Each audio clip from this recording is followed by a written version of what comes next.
আপনারা জানেন দীর্ঘ 17 বছরে ফ্যাসিবাদকে বিদায় করে এদেশে ছাত্র জনতার নেতৃত্বে নতুন একটি বাংলাদেশ আমরা পেয়েছি। পাওয়ার আগে শেখ হাসিনা যে ফ্যাসিস্ট হয়েছিল, 14 সালের ডামি নির্বাচন, 18 সালের নির্বাচন এবং 24-এর নির্বাচন, এই তিনটি নির্বাচন আওয়ামী লীগকে এককভাবে জয়যুক্ত করার জন্য যারা সহায়ক ভূমিকা পালন করেছিল তাদের অন্যতম সহযোগী ছিল জাতীয় পার্টি। এই জাতীয় পার্টি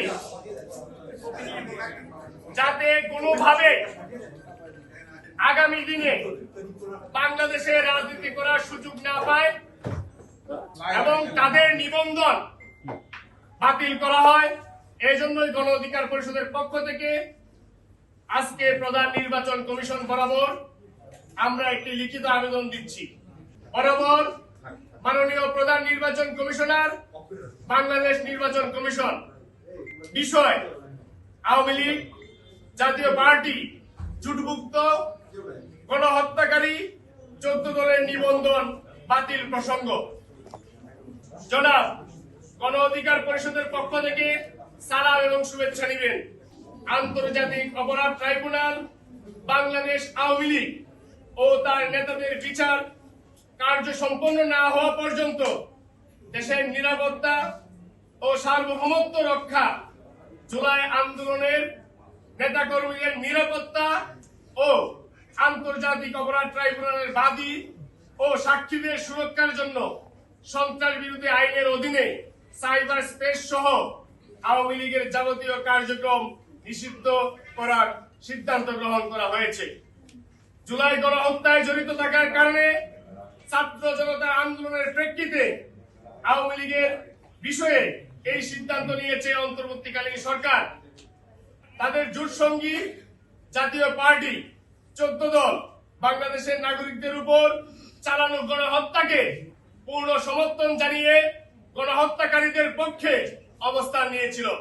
আওয়ামী লীগ যে একদলীয় ফ্যাসিবাদী শাসন কায়েম করেছিল তার অন্যতম সহযোগী ও বৈধতা দানকারী হিসেবে সক্রিয় ছিল জাতীয় পার্টি সহ জোটবদ্ধ বাকি দলগুলো।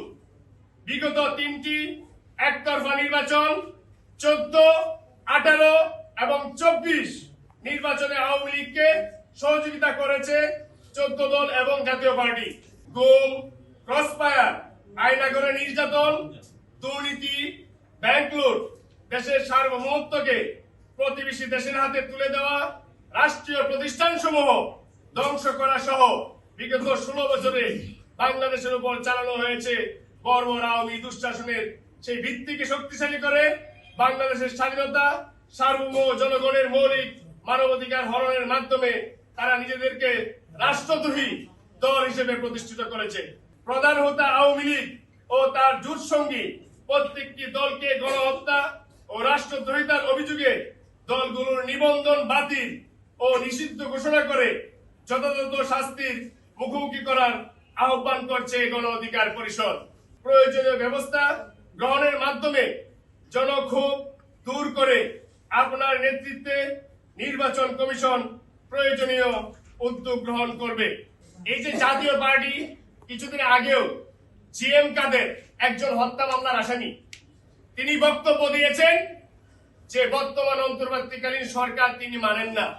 কোন সাহসে বলেন যে বর্তমান অন্তর্বর্তীকালীন সরকার তিনি মানেন না? সে বলার কে? এই গণহত্যার দায়ে যারা জড়িত এদের প্রত্যেককে অনতি বিলম্বে গ্রেপ্তার করে শাস্তির আওতায় আনতে হবে এবং আগামী দিনে এই বাংলাদেশে যাতে কোনো ফ্যাসিবাদ জন্ম না নিতে পারে সেই জন্য যতগুলো রাজনৈতিক দল আমরা আছি আমরা সবসময় রাজপথে সোচ্চার ভূমিকা পালন করব।